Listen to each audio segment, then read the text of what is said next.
Hi, this is Kerry Duke. We have a great interview with the next installment of the Storytelling Virtual Summit. And today, Michael Hauge. Michael, how are you? Thanks for participating. Well, thank you for having me. I'm excited. I'm very eager to see where this goes, and I was very honored to be invited.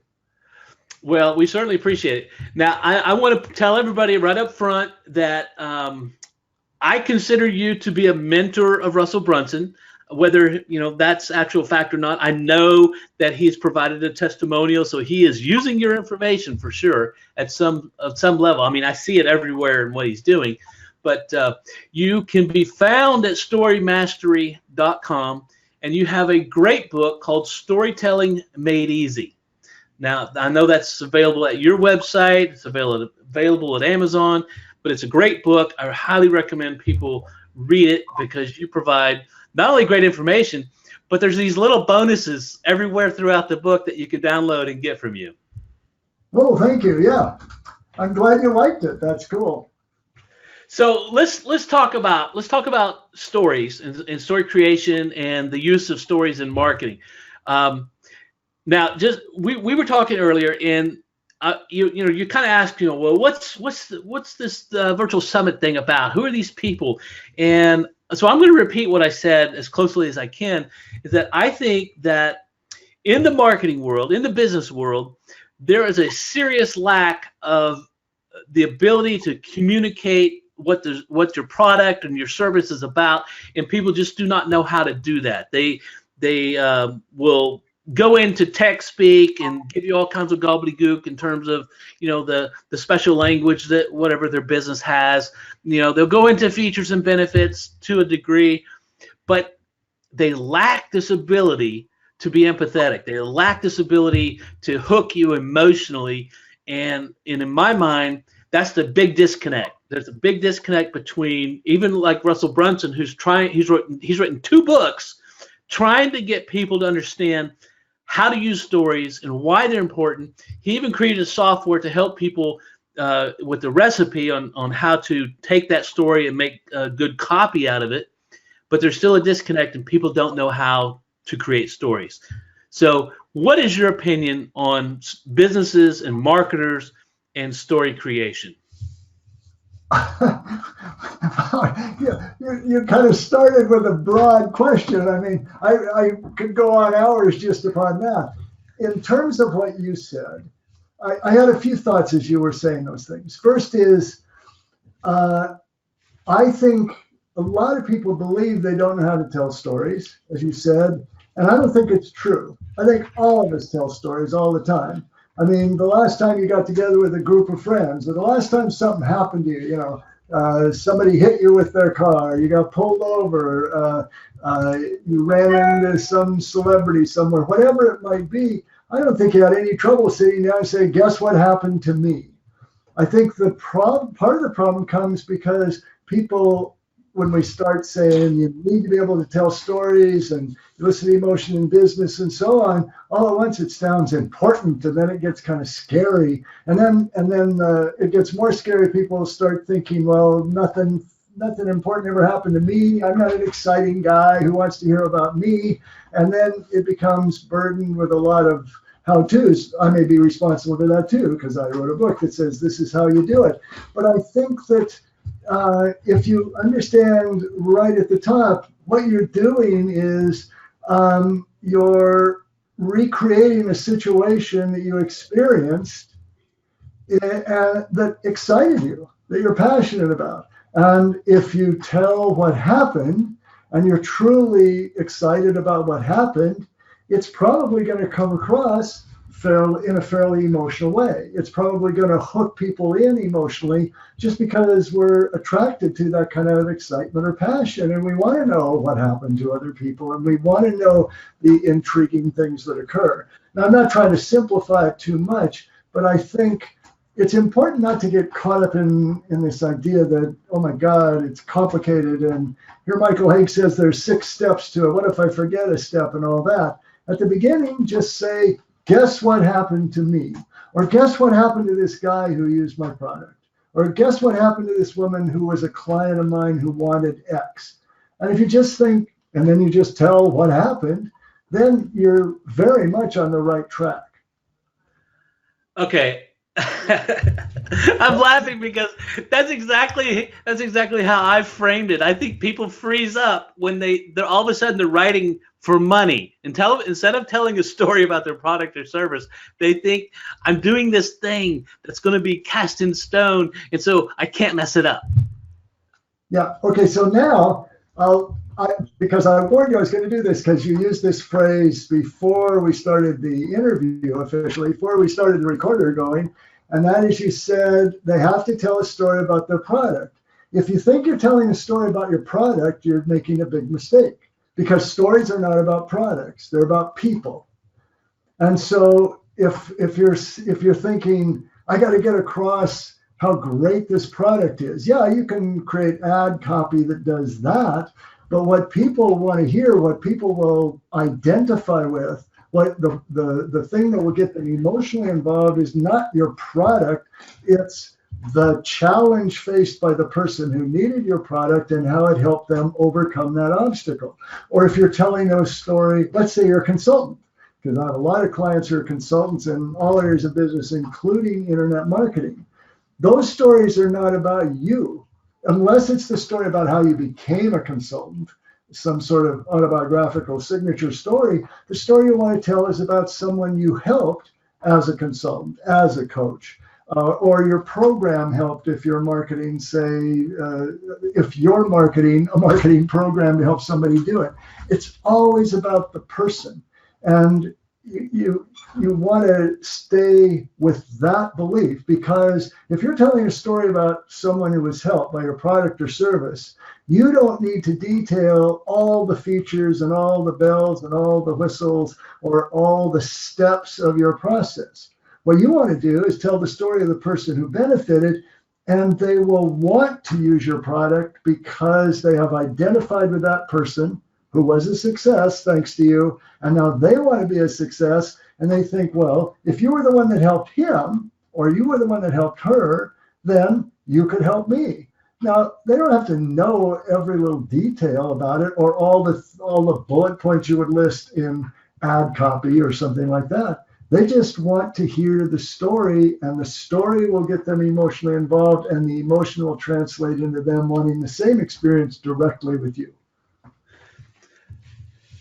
Do all stories when you started, you mentioned emotion, right? Uh-huh. And when we're talking about stories with regarding people, even success stories, especially from a marketing standpoint, we start off with the premise that somebody has a problem and we're trying to solve that problem. Okay, I mean, if they don't have a problem, I probably don't have anything to sell them. So if they have a problem, I'm trying to help them solve that problem. Do we always need to incorporate emotion in, or can we use pain, or is pain a substitute for emotion? Well, let me clarify that. I think this will answer your question, or make the point. When you tell a story, it is not that you are trying to be emotional in the story. The story is not, this is going to be tricky. What you're trying to do is give an emotional experience to the person who's reading or hearing the story. So when you say the story is emotional, or is it pain or whatever, the story, you're not, let's put it this way. If you're telling a story on a stage and you become emotional up there and emote and try and recreate all the pain and suffering and feeling and whatever, that just dies, because then, unless you're a great actor, you're not going to be able to do that. The idea is not to put emotion in the story. The idea is to put things in the story that will create an emotional response in the buyer. Now, when you say, do you have to put in pain, pain will elicit emotion, because pain is one form of conflict. And conflict is what actually elicits emotion in a story. So it's not the character being emotional, it's the character encountering some obstacle, some conflict, and struggling to overcome it. And that conflict and that struggle to overcome it, that's what's going to make it an emotional experience for the listener. Did that make sense? Did that? Oh, absolutely. I mean, I love where you went with that, because that's exactly what I believe.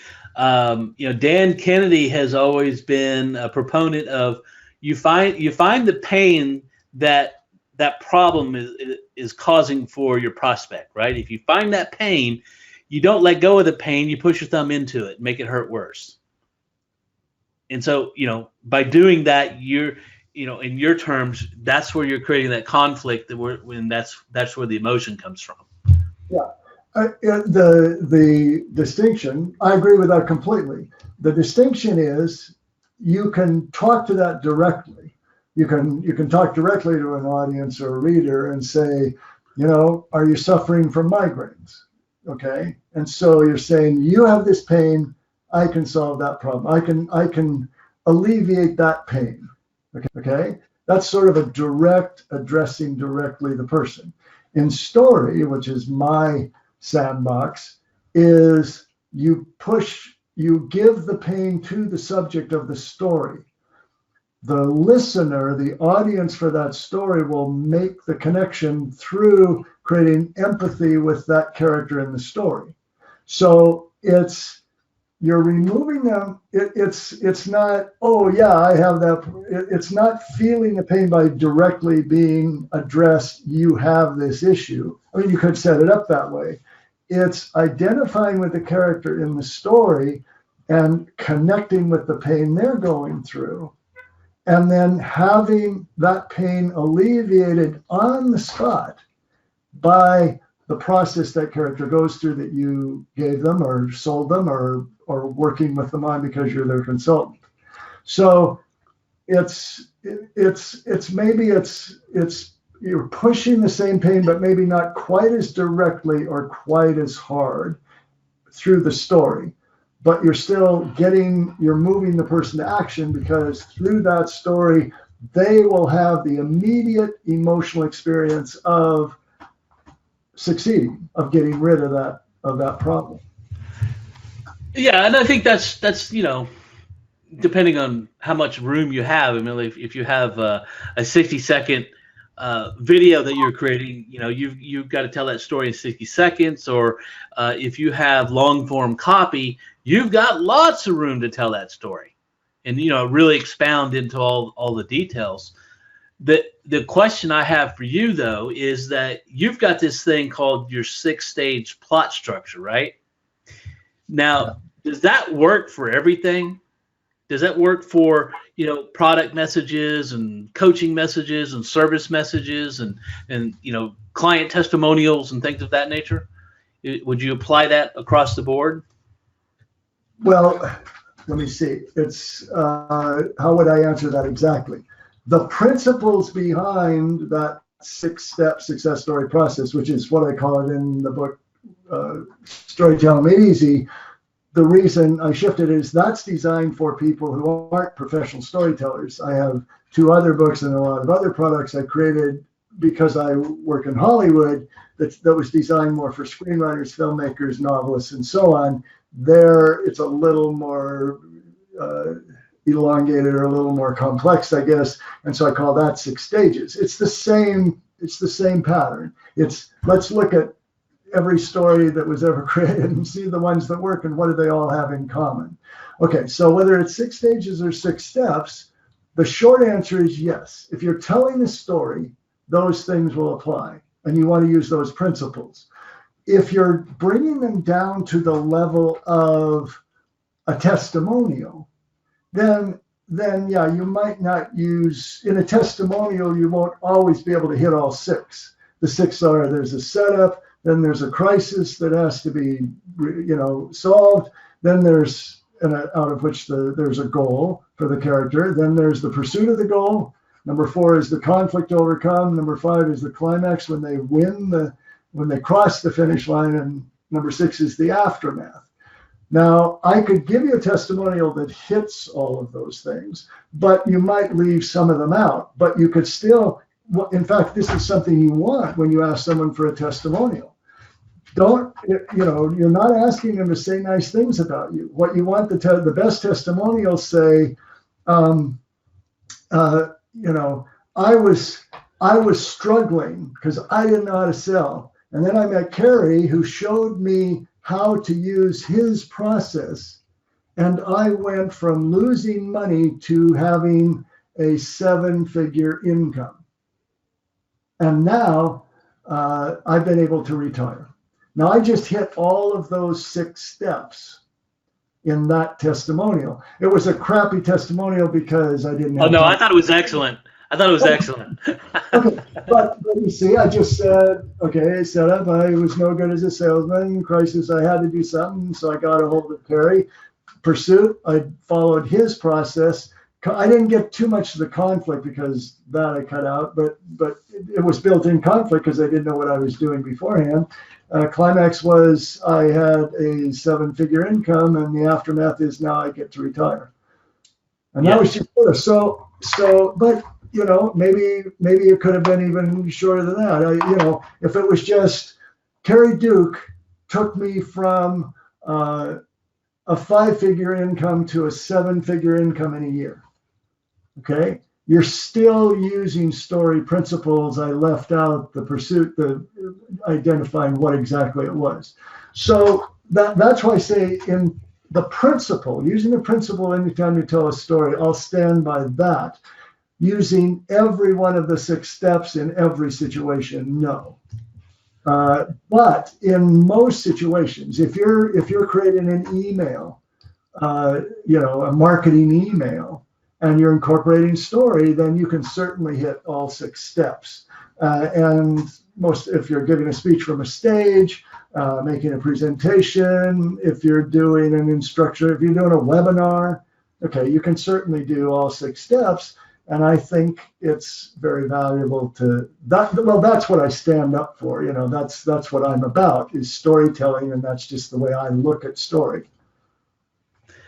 Yeah, you break your story structure down at the beginning of your book, and it's like, really, there's only 3 things. There's character, there's desire, and there's conflict. Obviously, the unstated thing there has to be the resolution of that conflict, but it's those 3 things. And I think I've talked to a lot of marketers in the business that I'm in, and what I found is that they don't know how to talk about a technical idea without using jargon. It's like, the crutch is to use the industry jargon, and they don't tell stories. They don't tell anything about why their customer would like or need this, what the problem is that they're trying to resolve. It's always about the mechanics, and I think that's the biggest mistake that generally almost everybody has when they're marketing, is that they don't know how to make it important for their prospect. You probably see a lot of that when you're asked to coach people.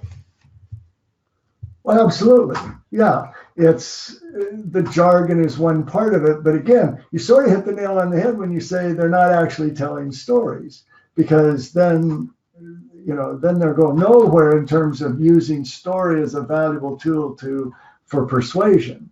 But again, it's what stories allow you to do is stop talking about qualities of the product or elements or pieces or the jargon about your product or your service, and talk about the success people have had with it and how it has helped them. That's the difference. I mean, at some point, let's say you're selling a vacuum cleaner, okay?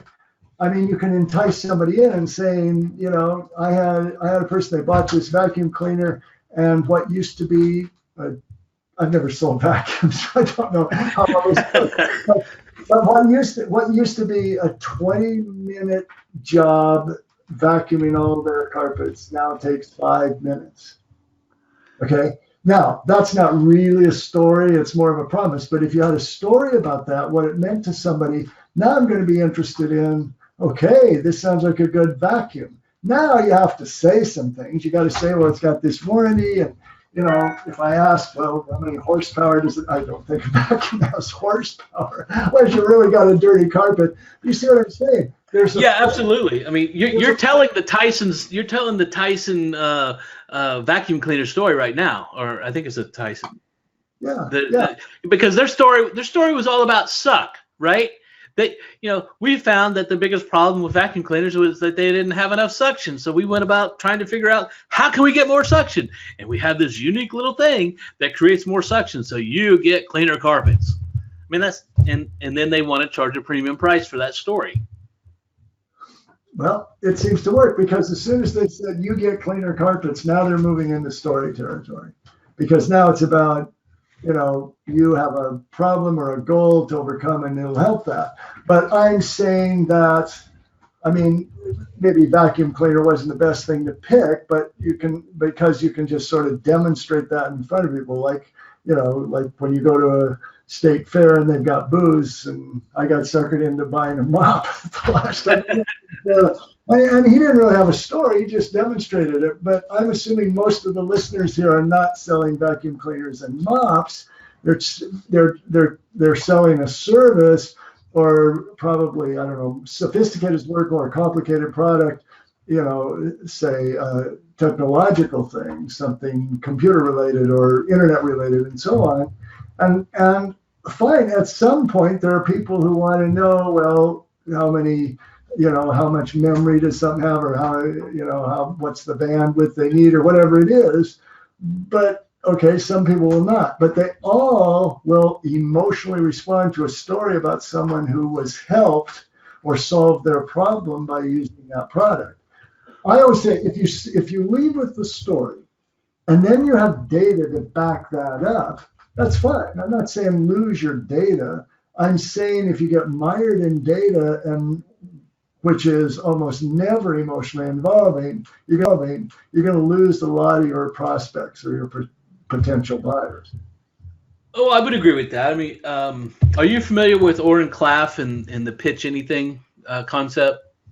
He describes the whole thing as being reduced to the crocodile reptilian brain. Is that if you can't get past the crocodile brain, fight or flight, then you're not going to be able, your message is not going to get through at all, because the brain, the crocodile brain, is sitting there saying, well, if it's not bold, if it's not something that I'm already aware of, it's like, then I'm just going to, not pay attention to it, because it doesn't matter.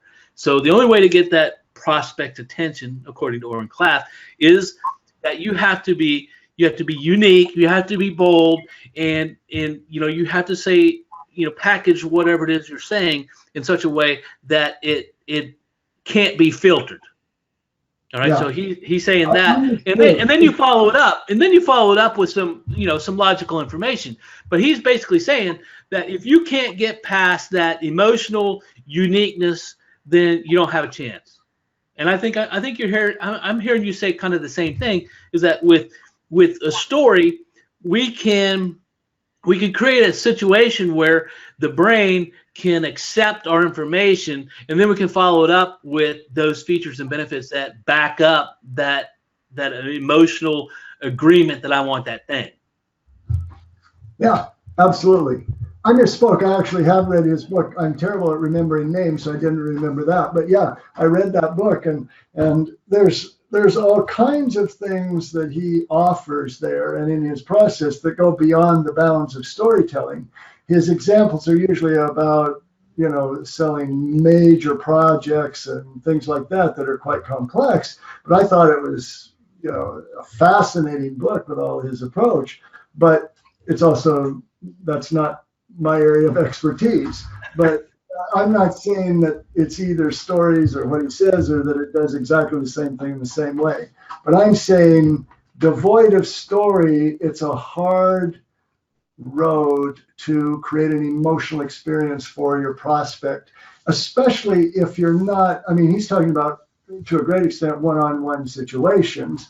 And we're talking here about something that could be used over and over with a massive number of people, perhaps if you're going out with a webinar or an email campaign or something like that. Right. But The one to many. yeah, but I again, I don't want to beat the dead horse, but I think it is all about emotion. Just and Russell has the same idea. He stands up for the same thing. I mean, and he does amazing things with that. I mean, when you follow Russell's process, it isn't limited to the story part of it. He uses the story as a basis for something, and then he moves on from that to include a lot of other tools that will elevate your chances and make you even better at marketing what your product is. But still, he pretty much starts with the foundation of story and the idea of getting people to feel. Because I believe, and I would think he would agree, and most would, that you get people to feel, and then you can get them to think and take action and so on. But devoid of emotion, because finally the decisions we make are much more based on emotion than they are intellect. Once you have hooked somebody emotionally in this positive way, then they are open to bolstering your sales pitch or whatever you want to call it with the data or with other explanations or with more detail and so on. But I'm all about just the emotional power that stories have to pull a prospect towards you and want to do business with you. I think that's a brilliant way to say it. I know a lot of people in this community. You mentioned the tangible versus the intangible type product. Like if you're selling a service and kind of like life insurance, right? You know what it's for, but it's kind of an intangible thing because you can't touch it, you can't feel it, and you damn sure don't want to use it, right? But it's out there, and the only way to sell that kind of intangible product is through stories, and you can get some really emotional stories talking about other people who didn't have life insurance when that unexpected death occurred, and you can really pull them and get them to see the need to buy it. Or you can just tell them the facts. Well, here's how much coverage you have, and here's how long the policy lasts, and here's how much it is. Would you like this policy?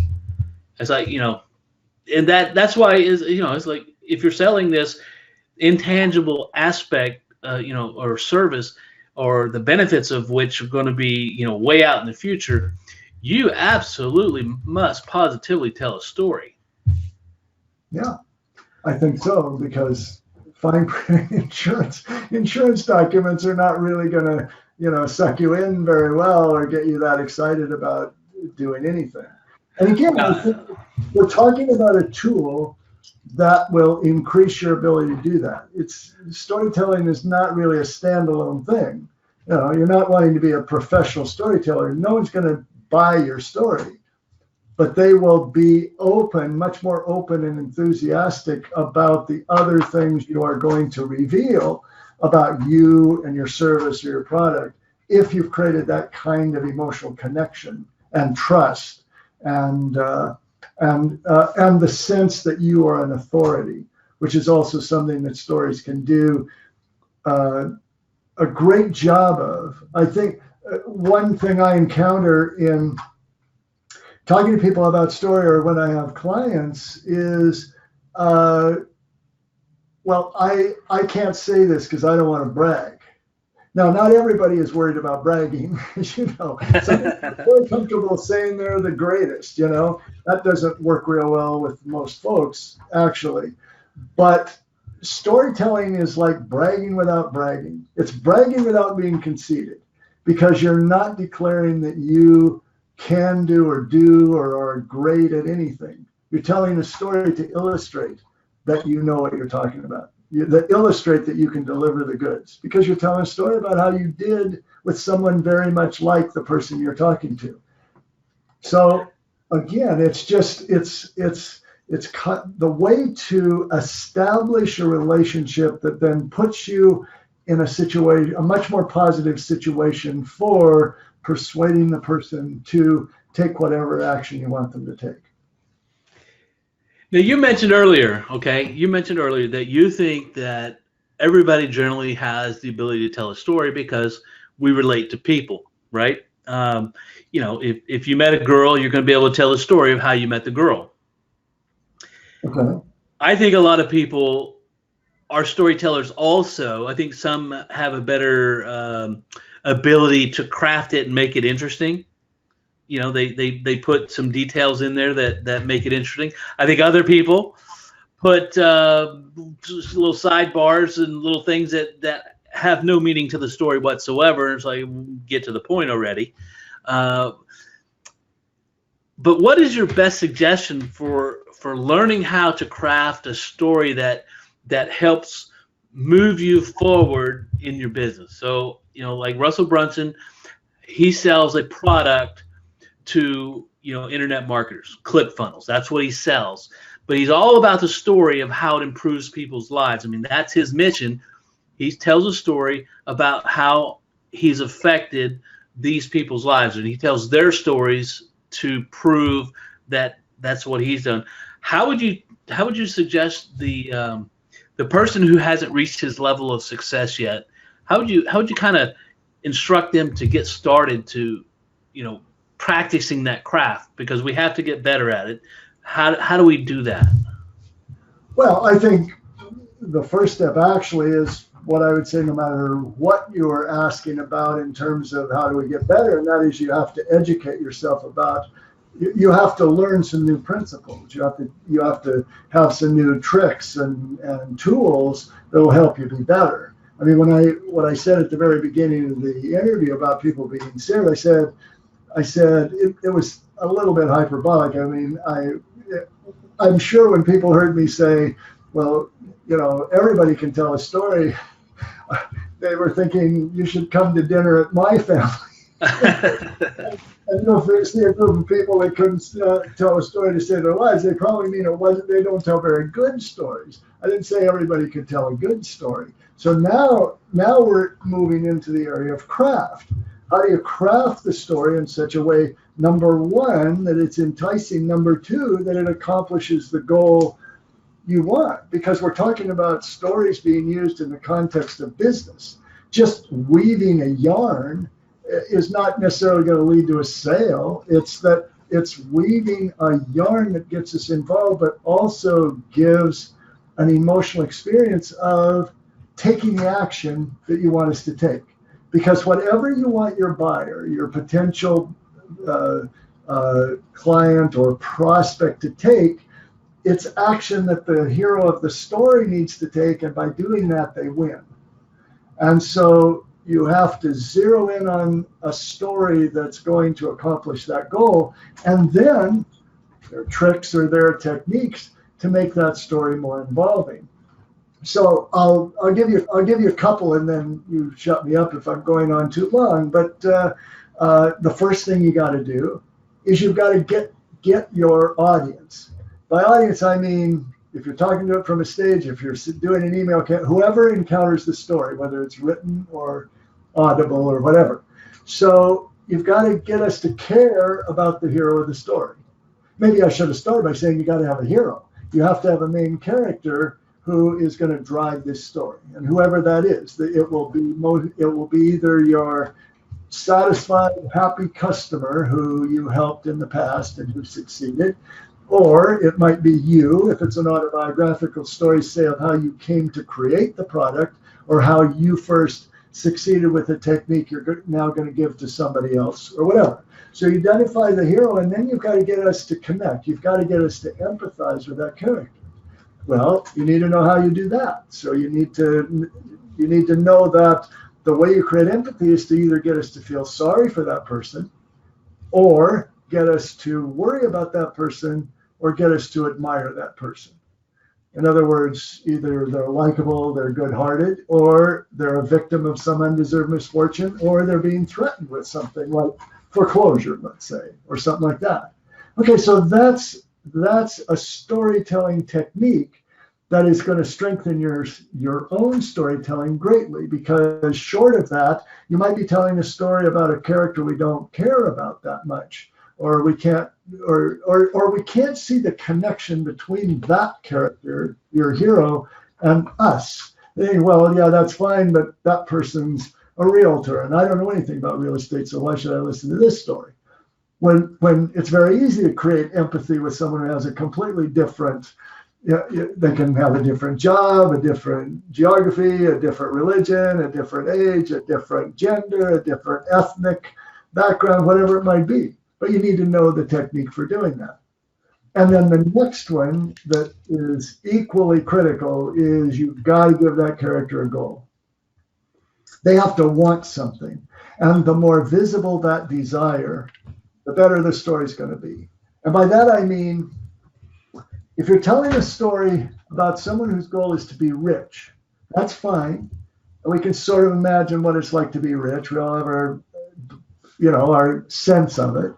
But if instead of that, you're telling a story about someone who is desperate to make $100,000 in 6 months because that's when the first year's tuition was due for their daughter that they were desperate to send to college. Okay, so now it's a much more specific, visible goal. Now I'm more emotionally involved in that, more as a listener, because it's like, oh yeah, I get that. I see what that finish line looks like. And now we're really much more emotionally invested because there's no, when is somebody rich? Is it millionaire or 100,000-aire or just having enough money for food or what? But $100,000 to send a daughter to college, that's something that's easy to hook into. So that's another craft that's going to make your storytelling much stronger. And then that's two of many. That's, when I coach someone, I reveal those or in my book, or there's later on, you're going to give a link to a free ebook I wrote that talks about those techniques and talks about those 6 steps. But that's the next step. Once you stop telling yourself, I'm no good at storytelling, or I can't learn it, or I'm not important enough to tell a story, now you need to learn that craft in the same way you need to learn any process that you want to use. And that's for the beginner. Well, no, I'm jesting. I mean, it's like, look, I mean, whenever somebody takes on a new task to get better at it, they're inevitably going to start off, let's just say, rough. And it's the process of repetition and going through that story creation and honing that makes their ability to tell a story better over time. Well, absolutely. I mean, Russell is fantastic at telling stories, and you talk about Russell and his ability to tell a story. But what he does and what his proteges do is that they're basically story stacking. They have story 1 that sets this thing up, and story 2 that furthers it down the road, and story 3 that's about somebody completely different altogether, but it's about another point that they need to make. And they're him and his proteges, they're never really just hitting you upside the head with facts. I mean, they're telling a story after a story after story after story and driving you down the road where they want you to go. Sure. That's part of the craft too. That's another technique. That's something that he shares. I mean, you can always get better at storytelling. I mean, I have clients, or I've got testimonials from people who are already considered great storytellers, but that doesn't mean there isn't more you can learn. I was just starting with those as the sort of basics, because you were saying, well, you were sort of asking, how do you get started? Oh, absolutely, Michael, absolutely. And look, I think there's 170,000 people in the ClickFunnels community, and there's 50, 60, 70,000 that are actually paying for the product itself. And the difference between those who are just in the community and those who are actually being successful is their ability to tell a story, in my opinion. Uh-huh. They don't know who their product is, or who their prospect is, because they don't know what problem they're trying to solve. So therefore, they can't even begin to tell a story. I don't even know who I'm talking to. I mean, right? You have to know who you're talking to develop a story. Yeah, Absolutely. Because if it's a story that's trying to get your audience to take action, you better know who your audience is. You better know what you want them to take, but also now you start asking things like, what's their pain point? What is the problem they need solved? What is their big goal, or what is the big problem they'd like to solve? Because it's going to be one of those two things. And a big goal is just another way of saying it's a problem to be solved. So yeah, the more you know that, the stronger the story's going to be. And you can mold the story toward that, or you can create different heroes for different situations, or you can create heroes and give them certain qualities that'll especially resonate with a particular audience. So yeah, that's fine. And that story stacking you're talking about that Russell is a master of, it's also about understanding putting into series all the different obstacles, all the different fears and resistances that a potential buyer will have. So he talks a lot about, well, okay, if they think they don't have enough money, then you need to address that. And one way you can address that is, this is me talking now, but I don't think Russell would disagree. And then if you tell a story about someone who came in very worried about money, and how you as their coach, let's say, or someone convinced them that it's more expensive not to buy the product than to buy it, and then by going ahead and risking that money, they had great success. Now you have whittled away the resistance, at least some of the resistance that potential buyer has to investing the money required to buy ClickFunnels or to buy your brand of toothpaste or whatever it might be. And then you think, I mean, because there's some resistance points that everybody's going to have. It's always going to be, I can't afford it, I don't have time, and I'm not smart enough to do it. Any salesperson I've ever talked to pretty much has said they're always going to encounter those three things. And then there might be more sophisticated ones as well, or more detailed or specific. But that's one of the values of stacking stories, because now you have a story, they all will increase the emotional involvement, but they have one that specifically addresses one objection a person might have, and another objection, and another objection, and so on. And that's, in addition to the emotion, that's one of the values of doing that story stacking process. Yeah, well put. I mean, there's nothing I can add about that. You did an interview with Will Smith probably a couple of years ago, and he laid out his 4 questions. Do you remember those 4 questions? What does he want? Why does he want it? What's going to happen if he doesn't get it? And what are the obstacles? Good. You remember it better than I do. And I was doing an interview with him, you know, I wasn't certified, but I had to think about, okay, what are they exactly? Yeah. Well, I thought he put it really well, because that, I mean, in those simple terms, that's kind of how you want to construct a story. I mean, you know, it's like, you know, I mean, Will Smith is obviously talking about a different medium. We're talking about, you know, really marketing and advertising, but we have the same desire, and that's to tell a compelling story so somebody will listen to it. Yeah, and think about if you ask those questions about a potential prospect. Okay, so what does your prospect or customer or whoever you're trying to reach, what do they want? Why do they want it? You can't just assume everybody wants to be rich. Maybe they want it so they'll have more time with their family. Maybe they want to come across as a better parent, or a better child, or look smarter in the crowd, or get a promotion, whatever it might be. And what happens if they don't get it? And you not only want to know that, you want to hit that hard, because you want somebody to start thinking, okay, I see how I might be successful or get something I want if I spend all this money and take this time and am able to do it. But if they also start thinking, what's the cost of not doing it? You know, I have a friend who does a lot of sales from the stage. He's a world champion speaker. And that's one of the things he says, stop asking how much this costs and start thinking about what's it going to cost you if you don't get this. And what stops the person, then in your story, you can knock down those obstacles that they're anticipating by saying, my process is going to overcome those for you. Yeah. Will, yeah, I like that. That interview, we should tell everybody, that interview is on the homepage of my website. I mean, you can just see it for free. Just go to the homepage at storymastery.com.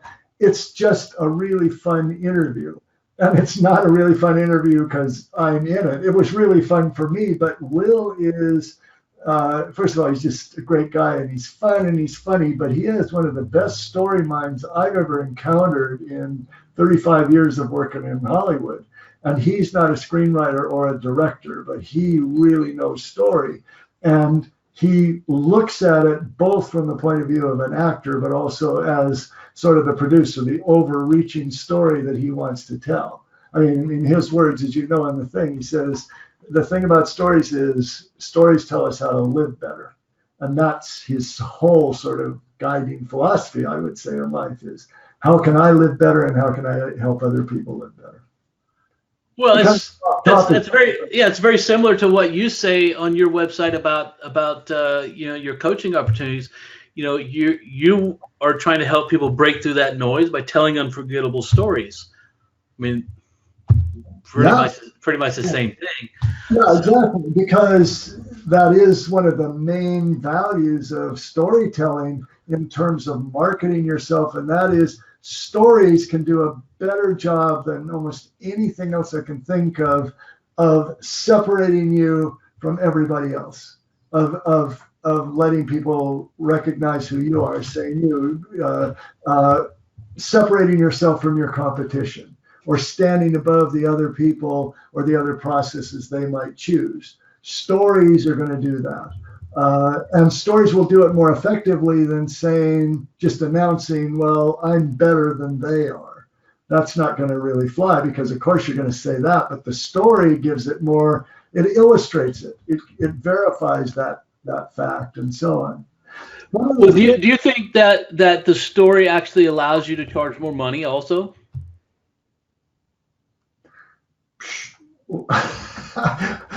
I'm sort of blindsided by that. That's interesting, because I hadn't really thought about that.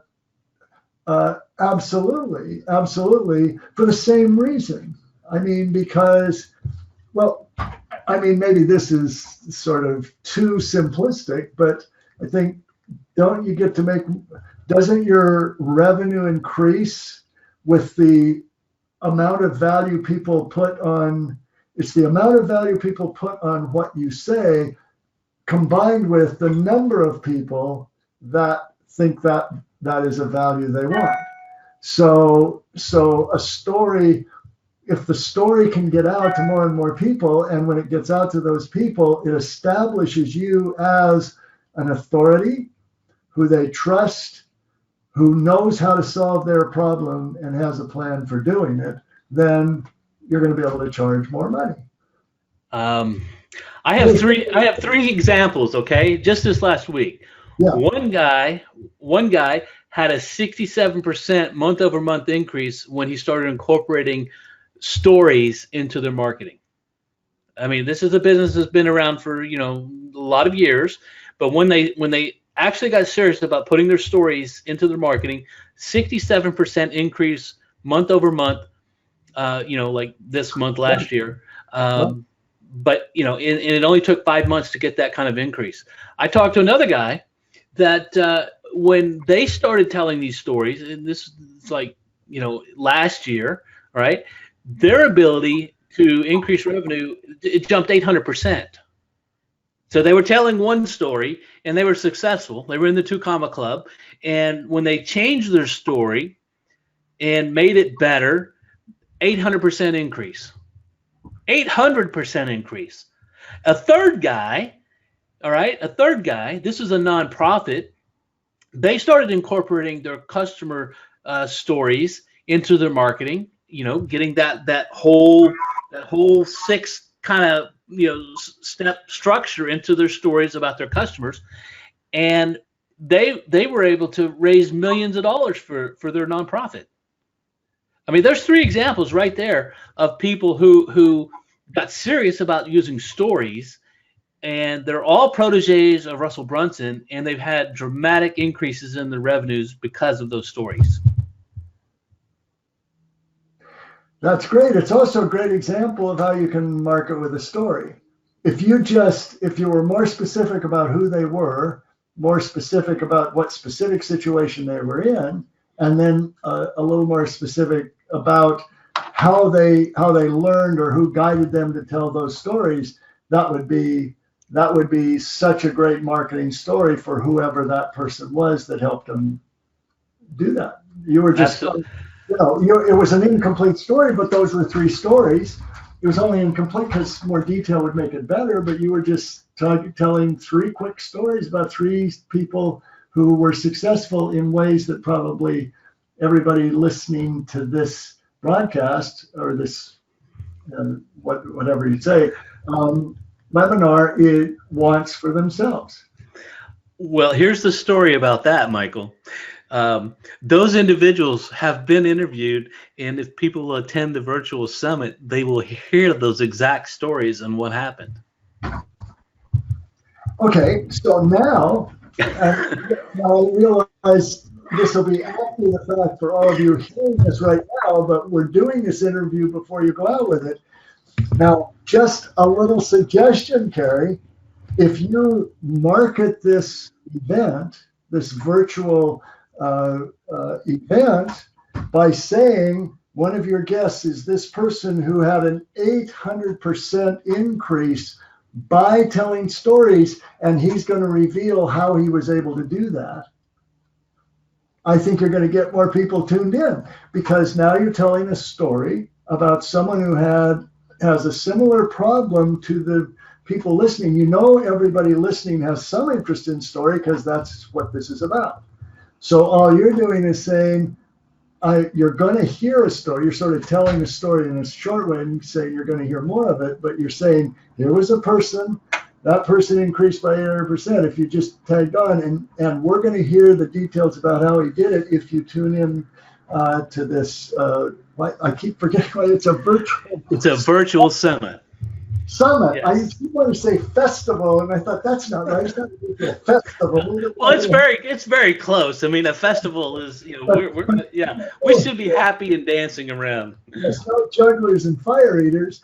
Okay, a virtual summit.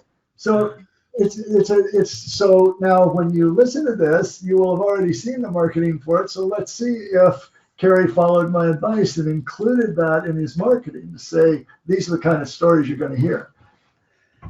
So there's a challenge. I'm throwing down the gun now.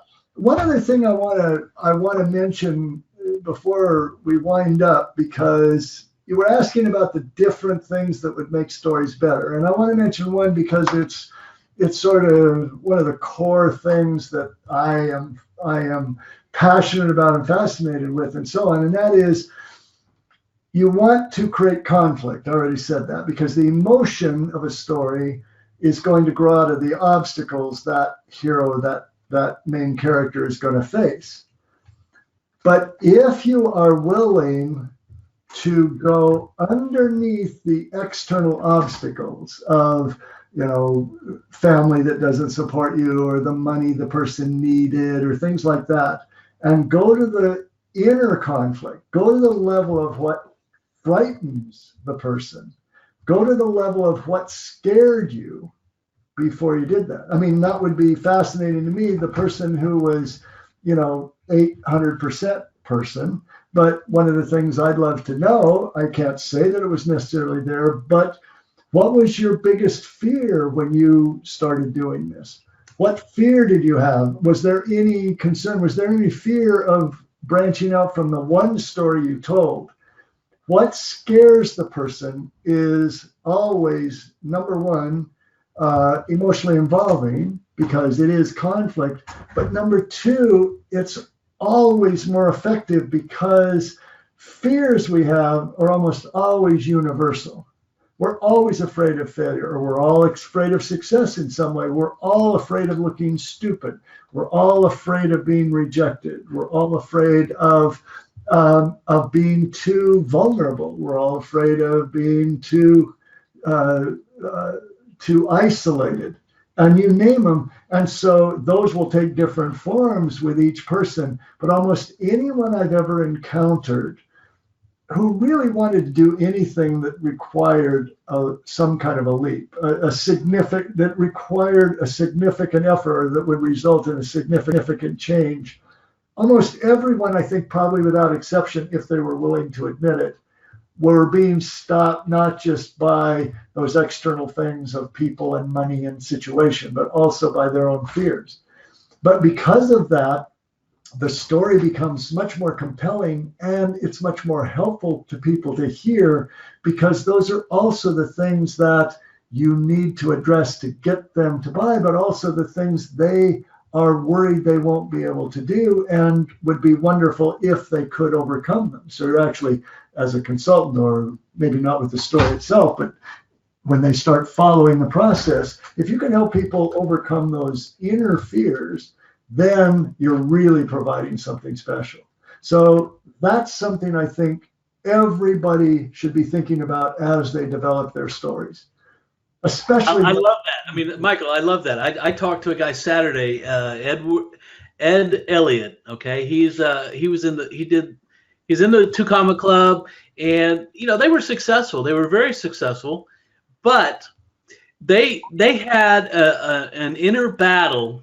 Their inner struggle was they didn't want to become the people that they were marketing to, and by that I mean, they were marketing to the barbecue grilling, folks, those folks that like to do grilling meats and smoking meats and things of that nature.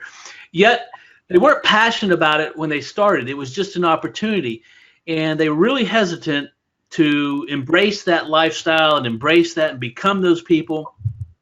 And he said to me, when we made the decision to go ahead and become those types of people, we became more relatable, we became more successful, and now we have a deeper and better relationship with our clients because we were able to overcome that inner struggle. So what you just said is 100% correct, and Ed Elliott is a perfect example of that. And he's going to start he calls it the introverted entrepreneur, because he suffers from that inner struggle so much that he thinks that there's a need for people to be coached on how to overcome that. Yeah, that's great. That's great. I'd love to talk to him, because I'd love to know, I don't know if you ask him, but why was he afraid of that? What was the fear underneath that concern about becoming like the people they were selling to? What did that grow out of? Because you dig deep enough, whatever those fears are, they're going to be based on some kind of painful experience in the past. Yeah, we didn't go into that. But I thought it was fascinating. Next time I talk to Ed, I'm going to ask him that question. Yeah, you can. I mean, in an interview, if it was an interview for your festival here, it was an interview for the summit, you got to be cautious about digging that deep. When I coach someone, though, I don't lead with that. But whenever I work with people to develop their stories, I'm always going to get to the point where I'm asking, what was really stopping you here? I know you said that, that you didn't have any support or whatever, yada, yada, yada. But what was the real fear? Or where did that really come from? Because I know that first of all, if we're able to get there so they can recognize it, and then if they're willing to be vulnerable enough to share it, I absolutely guarantee those stories are going to resonate more deeply than any others with the people that hear that story. Because I guarantee whatever Ed's fear was based on, he's not the only person, or the team, they're not the only people to have experienced that fear. Because there are just universal fears that we all experience to one degree or another all the time.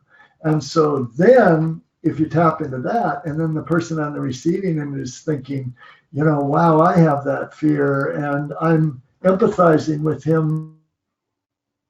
And so if he's able to overcome that fear, maybe this will help me do it. None of this is conscious, by the way. This is all subconscious connection, but it will resonate more than anything. I had a client fairly recently, also a member of the 2 Comma Club, by the way, and I was helping him tell a story of his own, an autobiographical story.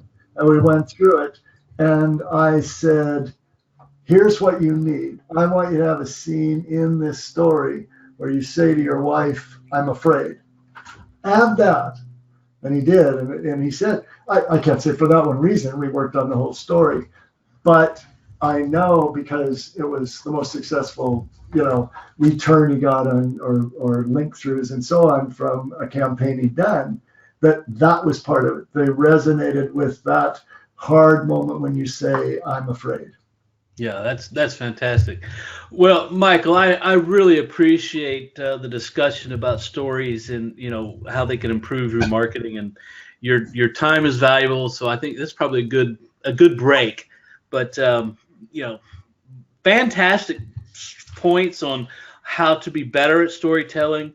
And let's just remind people, you can be seen at storymastery.com.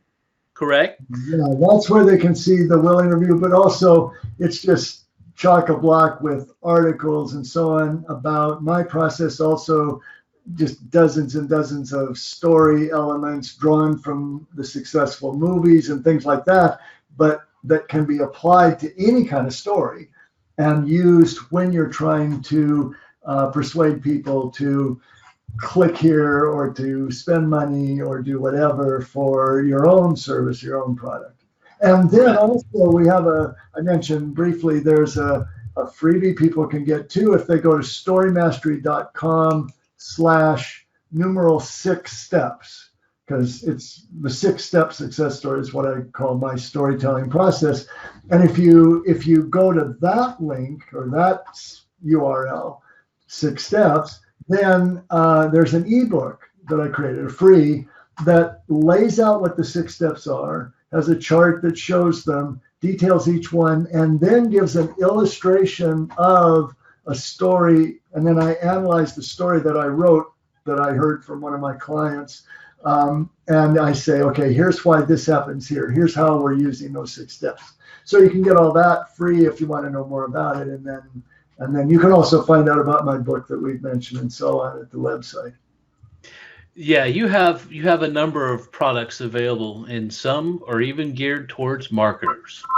Yeah, well, yeah, the number one, after the as I said, the ebook is free, but the number one thing you would want to get if you're in any kind of business arena, even a nonprofit internet marketer, public speaker, and you make money that way.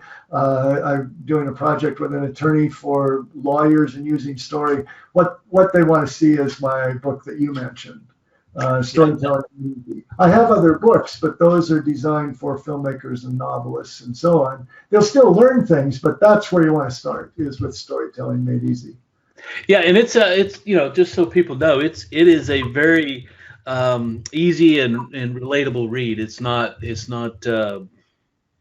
don't think it's not a technical treatise on storytelling. Yeah, this is not the Moby Dick of storytelling books. This is more like the Animal Farm of storytelling books. No, it's I think it's 100 or 120 pages. It's a plane ride read, or two rounds on the Stairmaster, whatever it is. But it really lays out what we've been talking about in the most succinct, simple way. And then on top of that, some of these techniques I was talking about, how you make that, how you go from making it a story to a really great story, to be persuasive. And that's the goal. I mean, as marketers, it's not that we really, want to tell stories, but we want to be able to persuade people and move them in the direction that we actually want them to go, to take that action. Yeah. So. And I would wager that most everybody listening is doing that because you want to help change people's lives. You want them to live better. And so if your product or your service will do that, you owe it to them to persuade them to consider it or try it or buy it or whatever. And stories will help you do that. Stories that are told in that way that come from integrity and a genuine desire to help people. You want them to break through their fears. You want them to break through their resistance, because otherwise you won't be able to help them, and they won't be able to live better with your help. Couldn't say it any better. Okay, Michael, again, I appreciate your time Thank you. and your participation in the virtual summit. We might even start calling it a festival. I don't know. I think people listening are going to start doing it because it has been that much fun. I'm looking forward to it, and thank you for having me. I really appreciated being included, and I hope this has been helpful. Very much.